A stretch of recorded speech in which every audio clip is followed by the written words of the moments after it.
Aleluya. Muy buenas noches, amados hermanos y amigos. Que el Señor les bendiga en esta preciosa hora.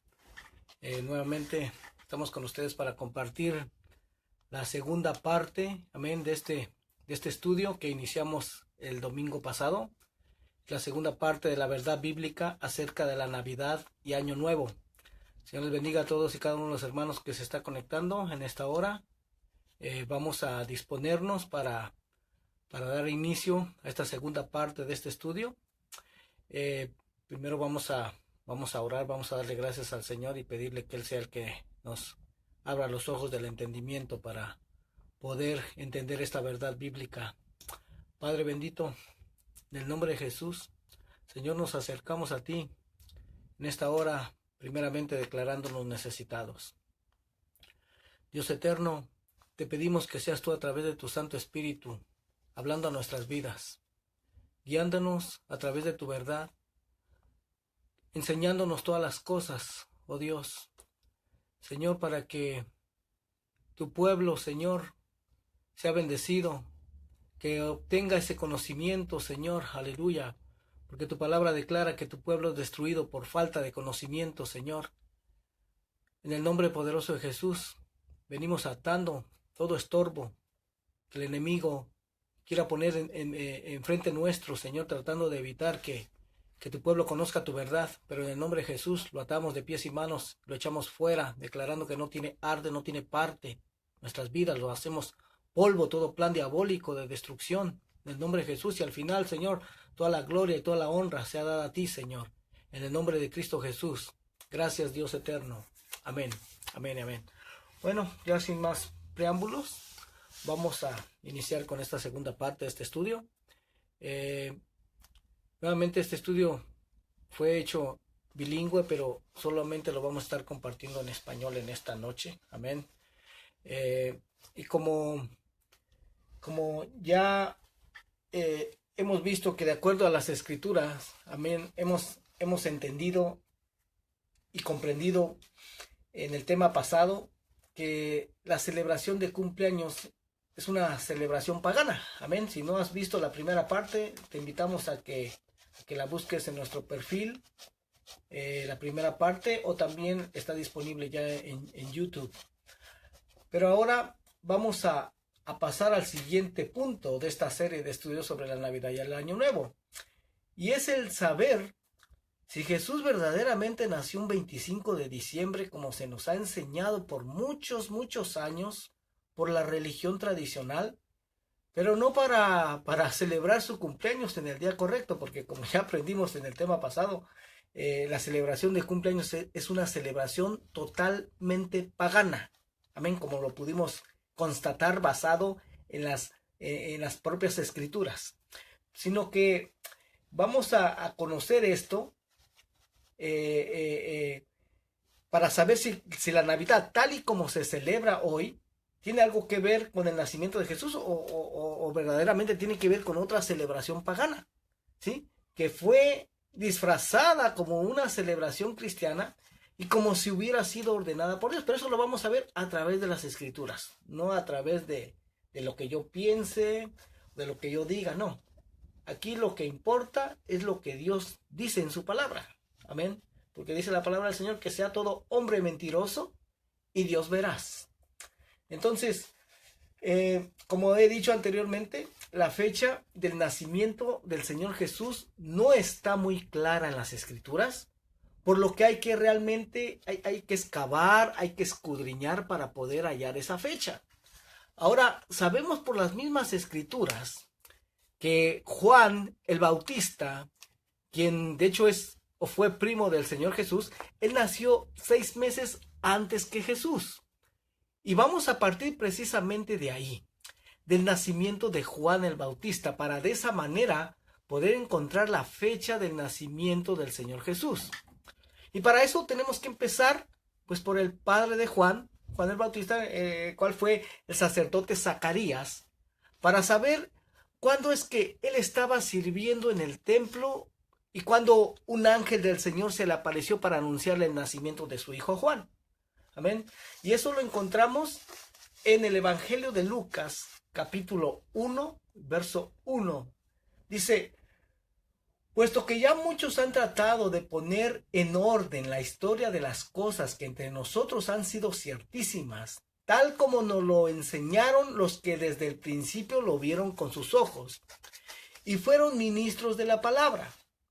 Me ha parecido también a mí, después de haber investigado con diligencia todas las cosas desde su origen, escribírtelas por orden, oh excelentísimo Teófilo, para que conozcas bien la verdad de las cosas en las cuales has sido instruido.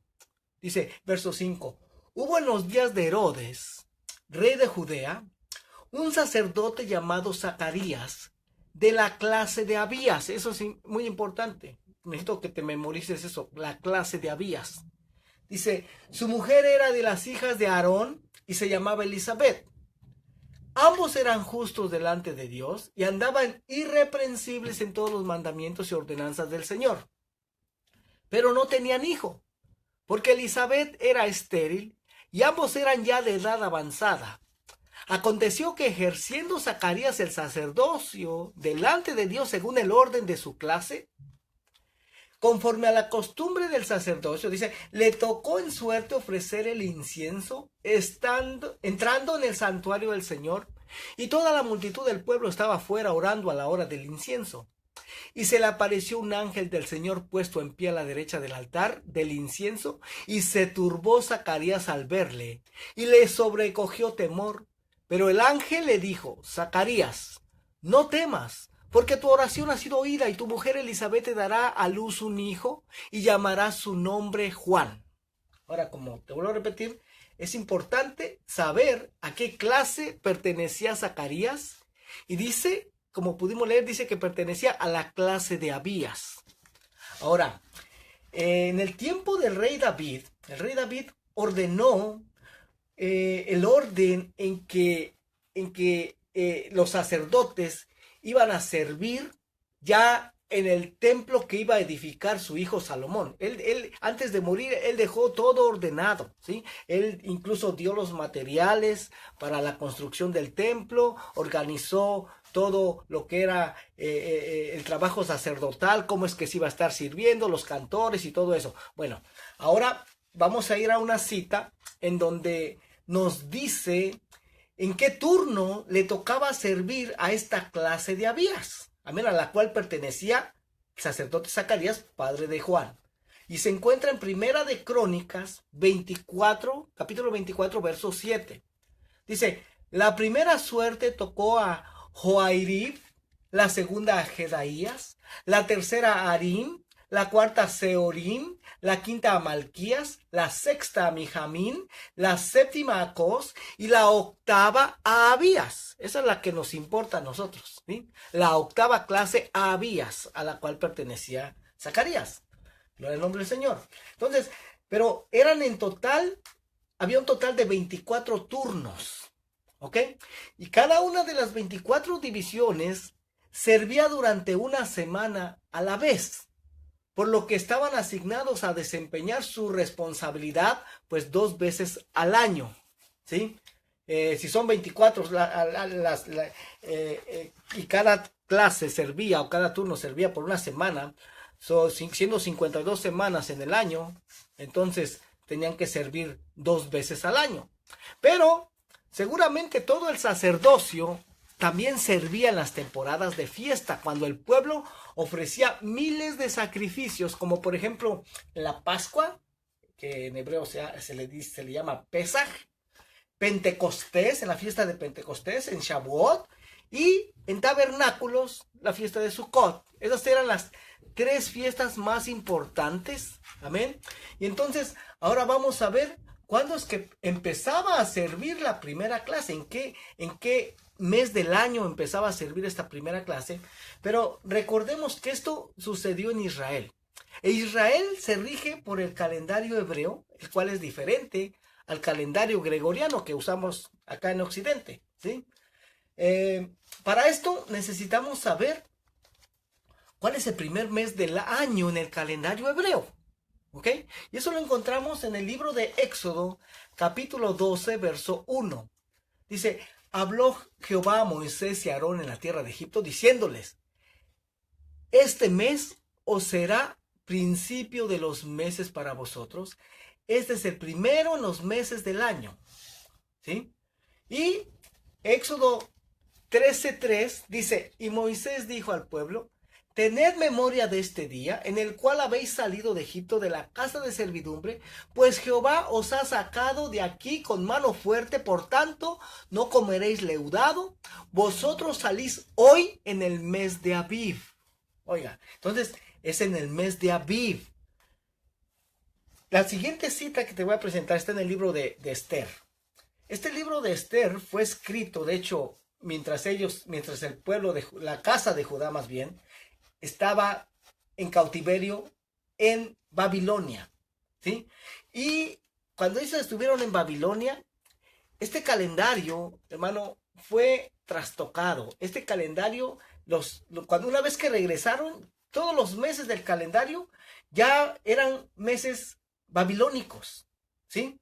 Entonces, en este libro de Esther, capítulo 3, verso 7, dice, en el mes primero, que es el mes de Nisan, a este mes de Aviv se le cambió el nombre a Nisan, ¿ya? Pero, nuevamente repito, ese es un calendario babilónico, amén. El que trajeron los meses, los nombres de los meses fueron cambiados, ¿sí? En el mes de Aviv, que es el primero del año, en el calendario bíblico, ¿sí? En el calendario bíblico aparece como Aviv. Así se le llama en la Torá. Hasta que la casa de Judá fue llevada cautiva a Babilonia, a su regreso a Jerusalén después de 70 años, fueron cambiados los nombres de los meses del calendario hebreo por nombres babilónicos. Por eso es que encontramos que en el libro de Esther se le llama Nisan al primer mes del año, porque este libro de Esther pues, fue escrito durante el exilio de la casa de Judá en Babilonia. Ahora vamos a ver 3 fechas muy importantes en las que todos los levitas y sacerdotes tenían que subir a Jerusalén para servir en el templo. Esto lo ordenó el Señor en Deuteronomio capítulo 16, verso 16. Dice, 3 veces cada año aparecerá todo varón tuyo delante de Jehová tu Dios en el lugar que él escogiere. En la fiesta solemne de los panes sin levadura, que es la Pascua. En la fiesta solemne de las semanas, que es Pentecostés. ¿Sí? Recuerden cuando vimos el tema de que si la iglesia gentil había nacido en Hechos 2 como se nos enseña, pero la verdad es que no, porque Pentecostés no nació en el Nuevo Testamento. Ya la fiesta de Pentecostés se venía celebrando desde mucho antes, solamente que se le llamaba la fiesta solemne de las semanas, ¿sí? Y también en la fiesta solemne de los tabernáculos, 3 veces al año en la ciudad, en el lugar que él escogiera. ¿Y cuál fue el lugar que el Señor escogió? Jerusalén. Entonces, todo varón tenía que subir 3 veces a Jerusalén para celebrar estas 3 fiestas del Señor. Estas eran las que forzadamente tenían que asistir. Amén. Ahora, Éxodo 12:6 se da la instrucción acerca de la fiesta de la Pascua. Mira lo que dice. Dice, y lo guardaréis, o sea, hablando del cordero que había que separar. Dice, y lo guardaréis hasta el día 14 de este mes, y lo inmolará toda la congregación del pueblo de Israel entre las 2 tardes. Y tomarán de la sangre y la pondrán en los 2 postes y en el dintel de las casas en que lo han de comer. Y aquella noche comerán la carne asada al fuego, y panes sin levadura con hierbas amargas lo comerán. Entonces, la fiesta de la Pascua empieza a los 14 días del mes de Aviv. Eso es a lo que te quiero llevar. La fiesta de la Pascua empieza a los 14 días. Eso quería decir que a los 14 días, ahí tenían que estar todos los sacerdotes sirviendo, aunque no le tocara su turno. Pero como era una fiesta especial, tenían que estar ahí. Era la fiesta de la Pascua, Pentecostés y Tabernáculos. Todos los sacerdotes tenían que asistir, aunque no les tocara su turno. Amén. Ahora vamos a ver Levítico 23:15, dice, y contaréis desde el día que siga el día de reposo, desde el día en que ofreciste la gavilla de la ofrenda mecida, 7 semanas cumplidas serán, hasta el día siguiente del 7º día de reposo contaréis 50 días, esta es la fiesta de Pentecostés, entonces ofreceréis el nuevo grano a Jehová, ¿ya? Ahorita se lo voy a poner como en un mapa para que podamos entender esto, solamente te estoy dando la base bíblica, para darte a conocer de que esto es así, que tenían que subir a estas fiestas, amén, tenían que servir los sacerdotes en estas fiestas. Entonces, la primera clase empezaba a servir en el mes de Aviv, ¿sí? Recordemos lo que dice Éxodo 12:1. Este será el primero de los meses del año, ¿sí? Para vosotros. Amén. Pero la fiesta de la Pascua empezaba a los 14 días, a los 14 días del mes de Abib y duraba 7 días, duraba una semana. Ahora, Lucas 1:23, hablando aquí de sacerdote Zacarías, dice: y cumplidos los días de su ministerio, se fue a su casa.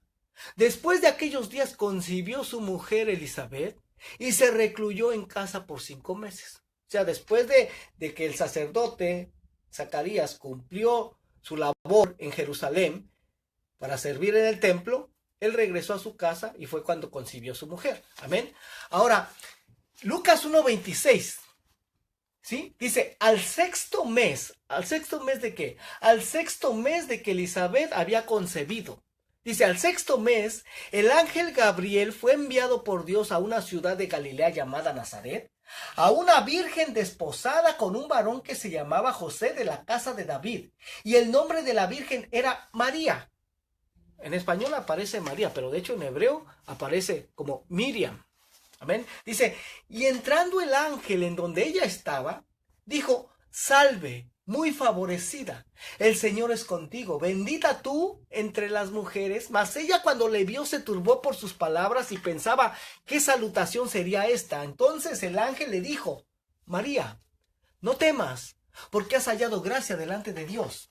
Y ahora concebirás en tu vientre y darás a luz un hijo, y llamarás su nombre Jesús, aunque en hebreo es Yeshua. Yeshua significa salvación. Jesús, pues en sí, no significa salvación. Yeshua es lo que significa salvación. Amén. Gloria al nombre del Señor. Ahora, Lucas 1:39 dice, en aquellos días, levantándose María, fue deprisa a la montaña, a una ciudad de Judá, y entró en casa de Zacarías, y saludó a Elizabeth. Y aconteció que cuando oyó Elizabeth la salutación de María, la criatura saltó en su vientre, y Elizabeth fue llena del Espíritu Santo, y exclamó a gran voz y dijo, bendita tú entre las mujeres, y bendito el fruto de tu vientre. ¿Por qué se me concede esto a mí? Que la madre de mi Señor venga a mí. Porque tan pronto como llegó la voz de tu salutación a mis oídos, la criatura saltó de alegría en mi vientre. Y bienaventurada la que creyó, porque se cumplirá lo que le fue dicho de parte del Señor. Y luego, hermano, en ese mismo capítulo de Lucas 1, pero en el verso 56 dice, y se quedó María con ella 3 meses, después se volvió a su casa. O sea, recuerda que el ángel visitó a María, a Miriam, cuando Elizabeth tenía 6 meses de embarazo. Y dice que aquí María se quedó 3 meses, o podríamos decir que ella estuvo hasta el nacimiento de Juan. Amén. Gloria al nombre del Señor. Ahora, dice Lucas 1:57, dice, cuando a Elizabeth se le cumplió el tiempo de su alumbramiento, dio a luz un hijo. Y cuando oyeron los vecinos y los parientes que Dios había engrandecido para con ella su misericordia, se regocijaron con ella. Aconteció que al 8º día vinieron para circuncidar al niño y le llamaban con el nombre de su padre Zacarías. Pero respondiendo su madre dijo, no, se llamará Juan. Le dijeron, ¿por qué? No hay nadie en tu parentela que se llame con ese nombre. Entonces preguntaron por señas a su padre cómo le quería llamar. Y pidiendo una tablilla escribió diciendo, Juan es su nombre. Porque recordemos, hermano, bueno, vamos a seguir leyendo y luego explico. Dice, y todos se maravillaron. Al momento fue abierta su boca y suelta su lengua y habló bendiciendo a Dios. Oiga, recordemos que cuando el ángel le dio esa noticia de que su oración había sido oída a Zacarías y que su mujer iba a concebir un hijo, recordemos que él como que dudó, ¿ya? Y porque dudó, el ángel le dijo que iba a quedar mudo, oiga, hasta el nacimiento de su hijo, hasta que viera esa promesa de Dios hecha una realidad, ¿ya? Por eso es que le pasaron esa tablilla, porque Zacarías no hablaba, no podía hablar, estaba totalmente mudo. Pero aquí vemos que dice que le fue abierta su boca y suelta su lengua, y entonces sí habló bendiciendo a Dios. Gloria al nombre del Señor. Ahora, Lucas 2:1 dice, aconteció en aquellos días que se promulgó un edicto de parte de Augusto César. Y no te preocupes, ahorita yo te voy a poner todo como en un mapa, toda esta información. Solamente te estoy leyendo para darte a entender, darte a conocer de que hay base bíblica para todo lo que vamos a estar presentando más adelante. Amén. Dice, se promulgó el edicto de Augusto César que todo el mundo fuese empadronado. Este primer censo se hizo siendo Cirenio gobernador de Siria, e iban todos para ser empadronados cada uno a su ciudad. Y José subió de Galilea a la ciudad de Nazaret, a Judea, a la ciudad de David, que se llama Belén, por cuanto era de la casa y familia de David, para ser empadronado con María, su mujer, desposada con él, la cual estaba encinta. Y aconteció que estando ellos allí, se cumplieron los días de su alumbramiento, y dio a luz a su hijo primogénito, y lo envolvió en pañales y lo acostó en un pesebre, porque no había lugar para ellos en el mesón. Había pastor. Y mire, aquí quiero explicar algo bien importante. ¿Por qué cree usted que no había lugar para ellos en el mesón? ¿Sabe por qué? Porque resulta que era tiempo de fiesta. Y ya lo vamos a entender esto más adelante. Amén. Bueno, dice el verso 8. Había pastores en la misma región que velaban y guardaban las vigilias de la noche sobre su rebaño. Y aquí se les presentó un ángel del Señor. Y la gloria del Señor los rodeó de resplandor y tuvieron gran temor. Pero el ángel, verso 10, pero el ángel les dijo, no temáis, porque aquí os doy nuevas de gran gozo, que será para todo el pueblo, que os ha nacido hoy en la ciudad de David un Salvador, que es Cristo el Señor. Cristo quiere decir Mesías, que es Mesías el Señor. Ahora, ve lo que dice libro de Juan, capítulo 1, verso 1. Dice, en el principio era el Verbo, y el Verbo era con Dios, y el Verbo era Dios. Y el verso 14 dice, y aquel Verbo fue hecho carne, y habitó entre nosotros, y vimos su gloria, gloria como del unigénito del Padre, lleno de gracia y de verdad. Ahora, esta palabra habitó, es la palabra griega skenu, que es la G4637, que significa para fijar el tabernáculo, tener un tabernáculo, vivir en un tabernáculo o en una morada. Oiga, pero eso tabernáculo. Recuerda que hay una fiesta que se llama la fiesta de los tabernáculos. Amén. Y ya va a empezar a tener sentido esto cuando pongamos toda esta información junta. Ahora, vamos a poner toda esta información que tenemos ahora sí junta para poder descubrir la fecha o al menos el mes en la que verdaderamente nació Jesús, nació Yeshua. Y de esa manera saber si lo que hemos sido enseñados por el cristianismo o el catolicismo por mucho tiempo, por muchos siglos, a ver si es verdad o es mentira. Y para eso es necesario hacer uso de un calendario judío actual, aunque sea un calendario pagano, con nombres de meses paganos, pero lo vamos a usar solo como referencia para encontrar la fecha, para encontrar el mes del nacimiento de Jesús, de Jesús el Mesías, de Yeshua. ¿Ven?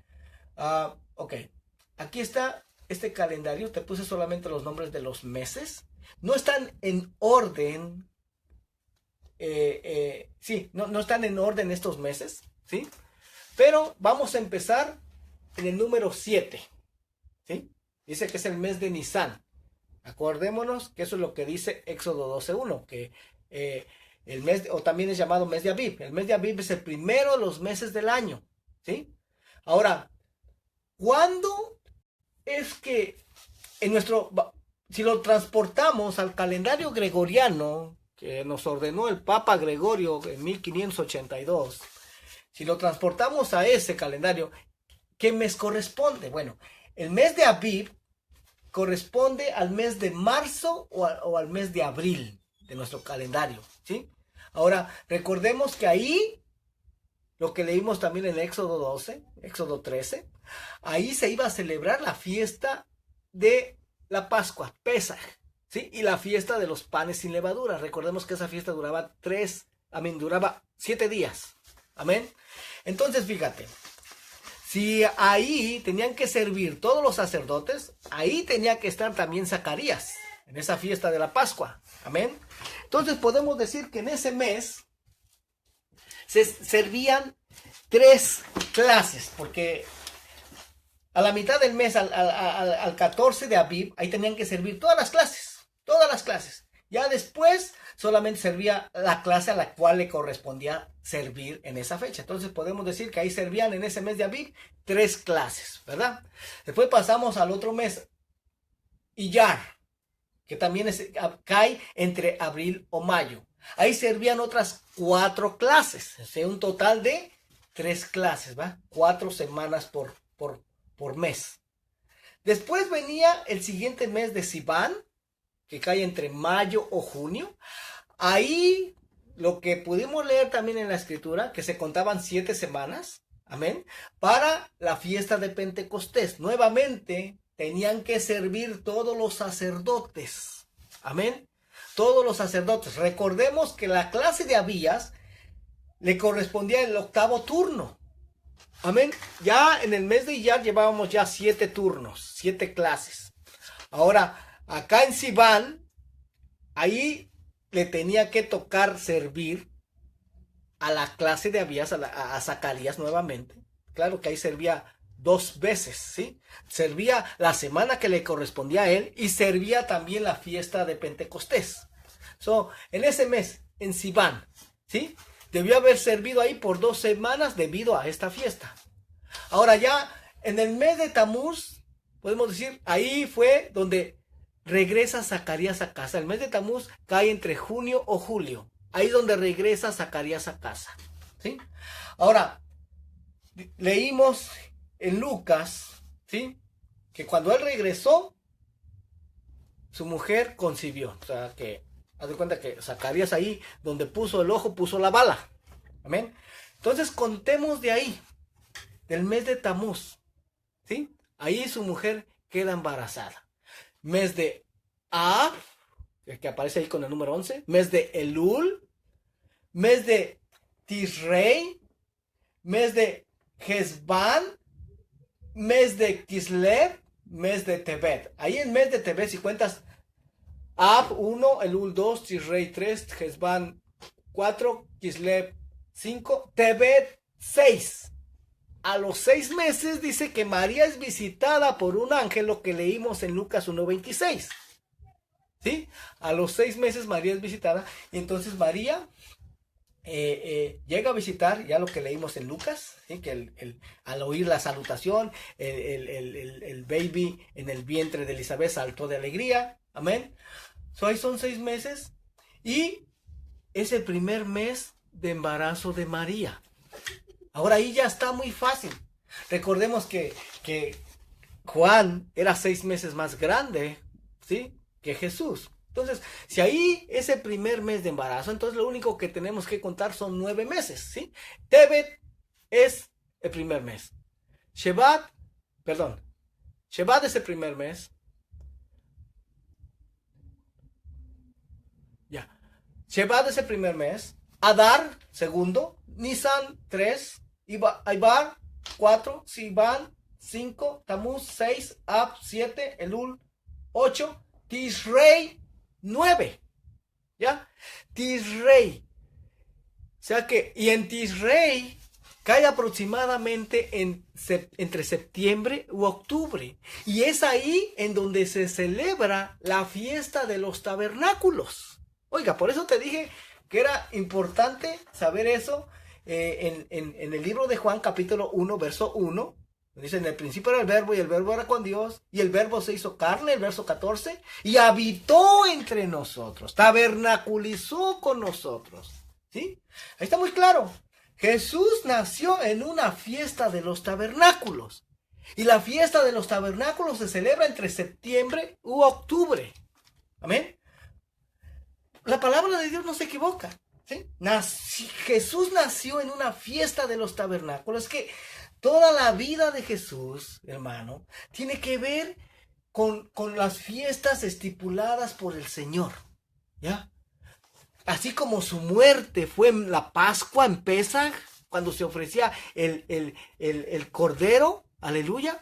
Lo mismo es para su nacimiento. Nació en una fiesta de los tabernáculos. Oiga, ¿sí? Que se da nuevamente entre los meses de septiembre y octubre.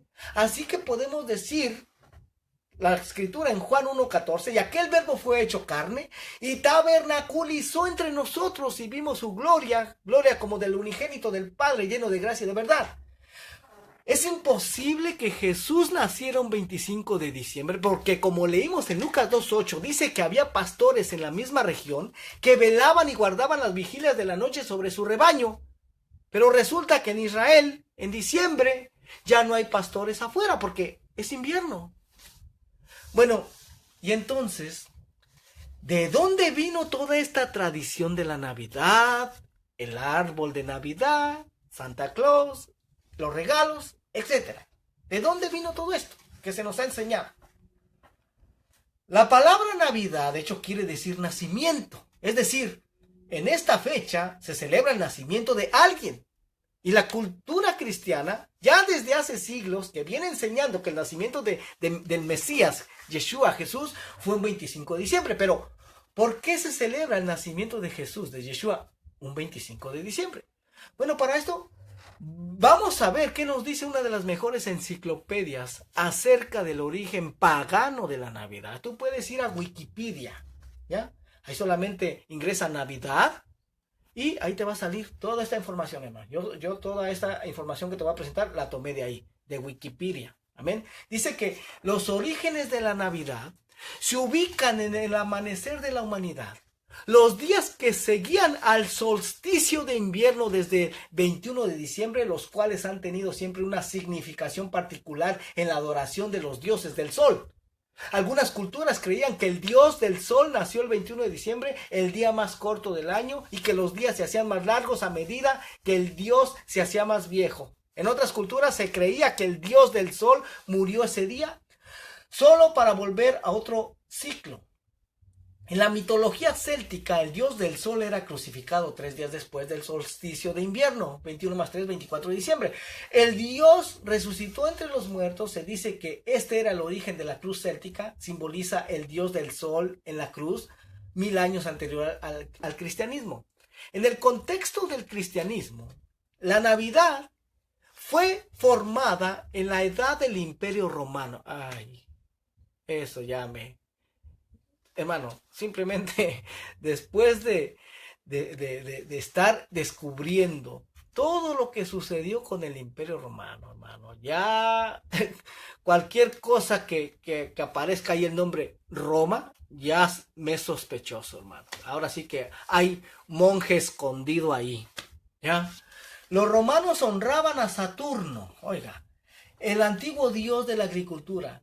Cada año que comenzaba el 17 de diciembre en un festival llamado Saturnalia, se glorificaban más allá de los días en que el dios Saturno gobernó. Este festival duraba cerca de 7 días e incluía el solsticio de invierno, que por el calendario juliano caía el 25 de diciembre. Para la celebración de Saturnalia, los romanos posponían todos los negocios y guerras, había intercambio de regalos y liberaban temporalmente a sus esclavos. Tales tradiciones se asemejan a las actuales tradiciones de Navidad y se utilizan para establecer un acoplamiento entre los dos días de fiesta. Pero esta era una celebración totalmente pagana, hermano. Se hacían hasta orgías ahí, en esa fiesta, ¿sí? En el Imperio Romano, las celebraciones de Saturno durante la semana del solsticio eran el acontecimiento social principal. Llegaban a su apogeo el 25 de diciembre. Para hacer más fácil que los romanos pudiesen convertir al cristianismo sin abandonar sus festividades, el Papa Julio I pidió en el año 350 después de Cristo que el nacimiento de Cristo fuera celebrado en esa misma fecha. Oiga, ¿quién lo pidió? El Papa Julio I, ¿ya? Como podemos ver, el origen de esta fiesta llamada Navidad es una excusa del papado romano para captar más adeptos al cristianismo, dado que en esa fecha se celebran días de fiestas paganas al dios Saturno. El Papa Julio I pidió que fuera celebrado el nacimiento del Mesías en esa fecha. Es decir, el Papa Julio I tomó una fiesta pagana y diabólica y la cristianizó cuando jamás Dios se lo había ordenado. Oiga nada más. Ahora, ¿Y qué hay del árbol de Navidad? Bueno, junto con la tradición de celebrar el nacimiento de Jesús, el mundo ha adoptado otras costumbres navideñas, entre ellas el árbol de Navidad. ¿Y cuál es su significado? Bueno, una fábula babilónica sostenía que Semiramis afirmaba que de la noche a la mañana un gran árbol surgió de una cepa muerta, la cual simbolizaba el nacimiento de Nimrod. Recordemos que Nimrod, o más bien Semiramis, fue la madre de Nimrod, y que Nimrod la tomó como esposa y de ella nació Tamuz, ¿ya? Ahora vamos a continuar leyendo. Dice: el nacimiento de Nimrod a una nueva vida, quien se personificó en la persona de Tamuz. Semiramis, cuando murió Nimrod, dijo que había resucitado en su hijo Tamuz. Ella declaró que cada aniversario de su natalicio, Nimrod dejaría regalos en el árbol. La fecha de su nacimiento era el 25 de diciembre. Tamuz, Dios Tamuz, nació el 25 de diciembre. La idea se desarrolló y propagó tanto que muchas naciones adoptaron sus propias leyendas de árboles sagrados. Los romanos, por ejemplo, adornaban sus árboles con cerezas rojas durante la Saturnalia, una fiesta totalmente pagana. Y para el Año Nuevo, adornaban sus casas con coronas verdes coloreadas. Los árboles de Navidad modernos parecen tener su origen en Alemania durante la Edad Media y consistían en pinos adornados con manzanas, llamados árbol del paraíso, representan el jardín del Edén. Las familias alemanas armaban el árbol en sus casas el 24 de diciembre, en el día de la festividad de Adán y Eva. Como al día siguiente se celebraba Navidad, se incorporaban velas a los adornos. Las velas representan a Jesús como la luz del mundo. En el siglo XVI, los árboles de Navidad comenzaron a ser más populares, dando origen al actual árbol de Pascua. En el siglo XIX, el árbol fue introducido a Inglaterra y fue popularizado por el príncipe Alberto, esposo alemán de la reina Victoria. Los árboles eran decorados con guirnaldas, velas y otros elementos. Colonos alemanes lo introdujeron en Estados Unidos en el siglo XVII, y en el siglo XIX se popularizó en otros países de Europa, en China y Japón. El árbol fue introducido por los misioneros cristianos durante los siglos XIX y siglos XX. Y ahora, ¿de dónde viene también la historia de Santa Claus? La leyenda comienza con un personaje real, San Nicolás, quien vivió en el siglo IV. Aunque es uno de los santos más honrados, muy poco se conoce acerca de él. Vivió en Licia, una provincia de Asia Menor, y la tradición dice que estuvo en Egipto y Palestina cuando joven. Fue obispo de la iglesia en Mira. Durante el periodo de la persecución de los cristianos fue apresado por Diocleciano y posteriormente fue liberado por Constantino el Grande en 1087. Sus restos fueron llevados a Bari, Italia, lugar que se convirtió en punto de peregrinaje en su honor. Fue elegido santo patrono de Rusia y de Grecia. La transformación de San Nicolás en Santa Claus comenzó en Alemania entre las iglesias protestantes. Fue llamado el Cristo de los niños y se le asoció con la festividad de Navidad, y el dar regalos. Se dice que regalaba clandestinamente dotes a las hijas de un campesino pobre, y que dio origen a la costumbre de obsequiar regalos en secreto la víspera del día de San Nicolás, 6 de diciembre, fecha que después se cambió a la Navidad. De allí la relación de la Navidad con Santa Claus. Más tarde su leyenda pasó a Francia, donde fue llamado Papá Noel. En la colonia alemana de Nueva York comenzó a ser llamado Santa Claus. ¿Y qué hay del intercambio de regalos? Bueno, probablemente la costumbre más universal de la celebración de Navidad es el intercambio de regalos, frecuentemente asociado con la persona de Santa Claus. Cuando se adoptó la celebración de Navidad en diciembre, también se adoptaron las costumbres de aquellos festivales paganos. Los romanos, por ejemplo, celebraban la Saturnalia entre el 17 y 24 de diciembre, y la festividad consistía en diversión, fiestas e intercambio de regalos. Cuando las tribus germánicas adoptaron el cristianismo y comenzaron a celebrar Navidad, lo hicieron obsequiándose regalos unos a otros. En algunos países de Europa, como Italia y España, los niños reciben regalos el día 5 de enero, mientras que en otros países los regalos son entregados el día 6 de diciembre, en la festividad de San Nicolás. El patrono de los niños. ¿Es bíblico el intercambio de regalos? Oiga, ¿es bíblico el intercambio de regalos? Algunos ven aquí una salida. Jesús al nacer recibió regalos de los magos, ¿ya? Sin embargo, la palabra de Dios enseña claramente que los magos No llegaron al momento del nacimiento de Jesús, sino mucho tiempo después. Eso lo encontramos en Mateo 2, 10 y 11. ¿Por qué los magos llevaron regalos a Jesús? ¿Sabes por qué? Porque Jesús era el rey de los judíos. Y la costumbre oriental no se acostumbraba a entrar en la presencia de reyes y grandes personajes con las manos vacías. Los magos no estaban instituyendo ninguna nueva costumbre como intercambiar regalos para honrar el nacimiento de Jesús. Actuaron de acuerdo a su costumbre al presentarse ante un rey. Mateo 2, 1 y 2 y Mateo 2, 11. Ahora, ¿qué es lo que nos aconseja la palabra acerca de estas fiestas paganas? Bueno, Jeremías 10:1 dice: oí la palabra que Jehová ha hablado sobre vosotros, oh casa de Israel. Así ha dicho Jehová. Oiga, y ahí, oh casa de Israel. Precisamente la casa de Israel, hermano, es la que fue sembrada en todas las naciones. Oiga, en todas las naciones de la tierra.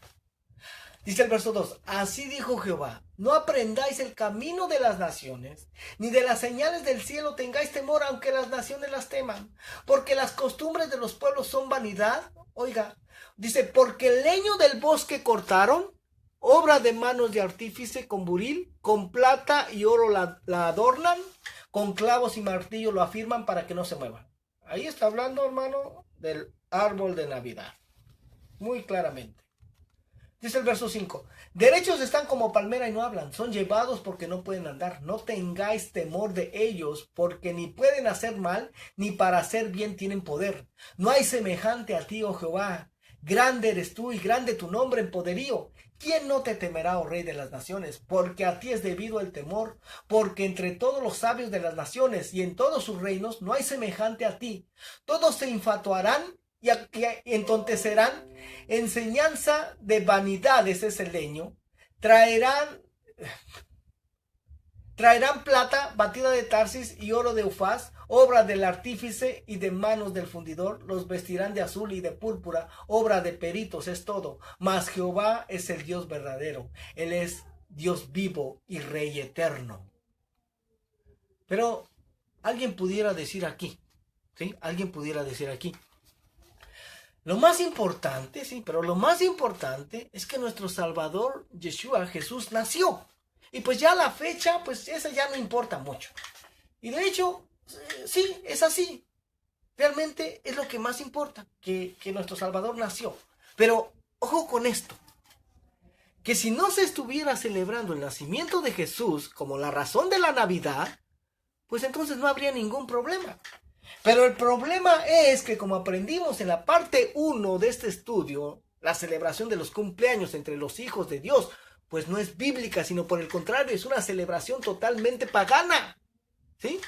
Mas si a eso le agregas que el día en que supuestamente se celebra el nacimiento de Jesús, ni siquiera es el verdadero día, sino que en ese mismo día se celebran entidades diabólicas, como lo pudimos leer.